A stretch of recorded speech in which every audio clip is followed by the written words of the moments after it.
வணக்கத்துடன் பெப்பரன் சால் தமிழ்ச் சொந்தங்களே, நான் உங்கள் இன்பா.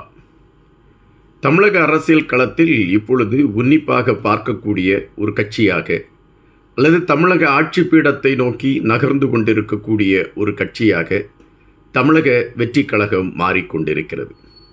மக்களுடைய செல்வாக்கு நாளுக்கு நாள் அந்த கட்சியை நோக்கி நகர்ந்து கொண்டிருக்கின்றன. முக்கியமான தலைவர்கள் பலர் அந்த கட்சியை நோக்கி தங்களுடைய வருகையை உறுதிப்படுத்தி கொண்டிருக்கின்றார்கள். தற்பொழுது நான் இந்த காணொலியை பேசிக்கொண்டிருக்கக்கூடிய அந்த சூழலில் கூட ஓபிஎஸ் அவர்களுடைய வலதுகரமாக செயல்பட்டு கொண்டிருக்கக்கூடிய முன்னாள் அமைச்சர் வைத்தியலிங்கம் அவர்கள் தமிழக வெற்றிக் கழகத்தில் இணைவதற்கான ஒரு சூழல் உருவாகி இருக்கிறது என்கின்ற செய்திகள் தான் வந்து கொண்டிருக்கின்றன. இந்த சூழலில் ஈரோட்டில் தமிழக வெற்றிக் கழகத்தின் சார்பில் வருகின்ற 16ஆம் தேதி அங்கு ஒரு பொதுக்கூட்டம் நடத்துவதற்கான களம் எடுத்து வைக்கப்பட்டு கொண்டிருக்கின்றன. அதற்கான ஒரு முயற்சியை தற்பொழுது தமிழக வெற்றிக் கழகத்தில் தன்னை இணைத்து கொண்டிருக்கக்கூடிய செங்கோட்டையன் அவர்கள் எடுத்து கொண்டிருக்கின்றார். செங்கோட்டையன் அவர்கள் இதற்கான முயற்சிகளை எடுத்து கொண்டிருக்கிறார் என்பதை விட ஈரோட்டில் தன்னுடைய செல்வாக்கு என்ன என்பதை நிரூபிக்க வேண்டும், தன்னுடைய எதிரிகளுக்கு அதை பறைசாற்ற வேண்டும் என்கின்ற களத்தில் செங்கோட்டையன் அவர்கள் மிக தீவிரமாக களத்தில் இறங்கி அதற்கான முயற்சிகளை எடுத்து கொண்டிருக்கின்றார். இது ஒருபுறம் இருக்கக்கூடிய சூழலில் ஈரோட்டில் நடைபெற இருக்கக்கூடிய தமிழக வெற்றிக் கழகத்தின் பொதுக்கூட்டத்தை எப்படி தடை செய்யலாம் என்கின்ற நிலைப்பாட்டில் ஆண்டு கொண்டிருக்கக்கூடிய கட்சி காவல்துறை அதிகாரிகளை கையில் வைத்துக்கொண்டு அதற்கான நகர்வுகளை எடுக்கிறதா என்கின்ற விமர்சனங்கள் எழும்பிக் கொண்டிருக்கின்றன.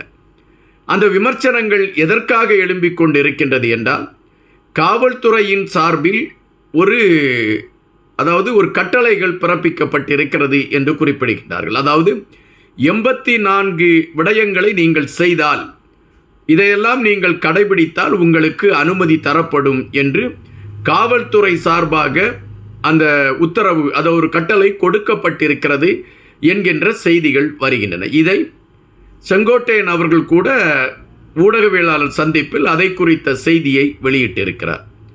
எதற்காக தமிழக வெற்றிக் கழகத்திற்கு மட்டும் காவல்துறை இதுபோன்ற கட்டுப்பாடுகளை விதிக்க வேண்டும் என்கின்ற கேள்வி எழும்புகின்றன.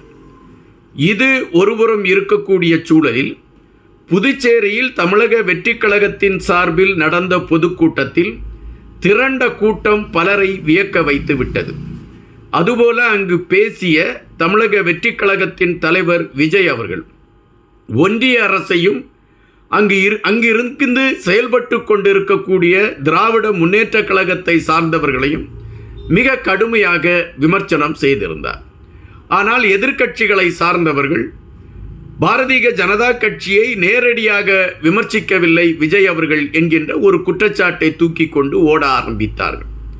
அவர்களை பொறுத்தமட்டில் எங்கு மறைமுகமாக நாம் பாரதிய ஜனதா கட்சியோடு கைகோர்த்து கொண்டிருக்கக்கூடிய விடயத்தை விஜய் அவர்களுடைய கட்சி எங்கே வெளியே சொல்லிவிடுவார்களோ என்கின்ற பயத்தில் விஜய் அவர்கள் பாரதிய ஜனதா கட்சியோடு ஒரு மறைமுகமான தொடர்பில் இருக்கிறார்கள் என்கின்ற போல ஒரு செய்தியை உருவாக்குவதற்கு முனையத் தொடங்கினார்கள். இது தமிழக வெற்றிக் கழகத்தில் இருக்கக்கூடிய தலைவர்கள் புரிந்து வைத்திருந்த ஒரு விடயம். தற்பொழுது பாரதிய ஜனதா கட்சியின் மாநில தலைவராக இருக்கக்கூடிய நயினார் நாகேந்திரன் அவர்கள் ஒரு செய்தியாளர்களிடம் குறிப்பிடுகின்ற பொழுது ஒரு கருத்தை பதிவிடுகின்றார். அது என்னவென்றால், தமிழக வெற்றிக் கழகம் ஒரு கவுன்சிலர் பதவியாவது பெற்றுவிட்டால் நான் அந்த கட்சியை குறித்து பேசுகிறேன் என்கின்ற மாதிரி ஒரு கருத்தை பதிவிட்டார். இதற்கு மிக அழகாக செங்கோட்டையன் ஐயா அவர்கள் பதில் அளித்திருக்கிறார். வருகின்ற சட்டமன்ற தேர்தலில் நயினார் நாகேந்திரன் எங்கு போட்டியிடுகிறாரோ அவரை எதிர்த்து தமிழக வெற்றிக் கழகம் போட்டியிடும். அங்கு நயினார் நாகேந்திரன் அவர்கள் டெபாசிட் வாங்கிவிட்டால் அதன் பின்பு நாங்கள் அரசியல் களத்தை குறித்து பேசுகிறோம் என்ற ஒரு கருத்தை பதிவிட்டிருக்கிறார். எந்த பாரதிய ஜனதா கட்சியை தமிழக வெற்றிக் கழகம் விமர்சிக்கவில்லை என்று சொல்லி தாங்கள் அதில் குளிகாந்து கொள்ளலாம் என்று திராவிட கட்சி நினைத்து கொண்டு பயணித்ததோ அதற்கு ஒரு முற்றுப்புள்ளியை மிக தெளிவாக எடுத்து வைத்து செங்கோட்டையன் அவர்கள் தன்னுடைய களத்தை உறுதிப்படுத்தி இருக்கிறார். தமிழக வெற்றிக் கழகம் தொடங்கப்பட்ட பொழுது திமுகவிற்கு எதிர் நாங்கள் அரசியல் ரீதியாக, கொள்கை ரீதியாக நாங்கள் பாரதிய ஜனதா கட்சிக்கு எதிர் என்பதை தெளிவுபடுத்தி இருந்தார்கள். அதை மீண்டும் செவி கேட்காத ஒரு சிலருடைய செவிப்பறைகள் கிழிக்க வேண்டும் என்பதற்காக நான் அழுத்தமாக பதிவிடுகிறேன் என்று செங்கோட்டையன் அவர்கள் பதிவிட்டிருக்கிறார்கள்.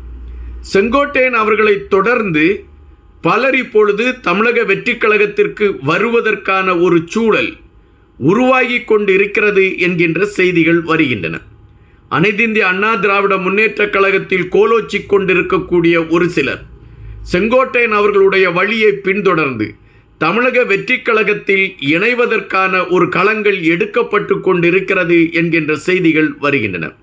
இந்த செய்திகள் ஒருபுறம் மகிழ்ச்சியை தந்து கொண்டிருக்கக்கூடிய வேளையில் சத்தமில்லாமல் ஈரோட்டை ஒட்டுமொத்தமாக கொங்கு மண்டலத்தை தமிழக வெற்றிக் கழகத்தின் கோட்டையாக மாற்றுவதற்கான ஒரு களத்தை ஐயா செங்கோட்டையன் அவர்களுடைய செயல்பாடுகள் எடுக்க தொடங்கி இருக்கிறது என்பதை நாம் இங்கு பார்க்க வேண்டியதாக இருக்கின்றது.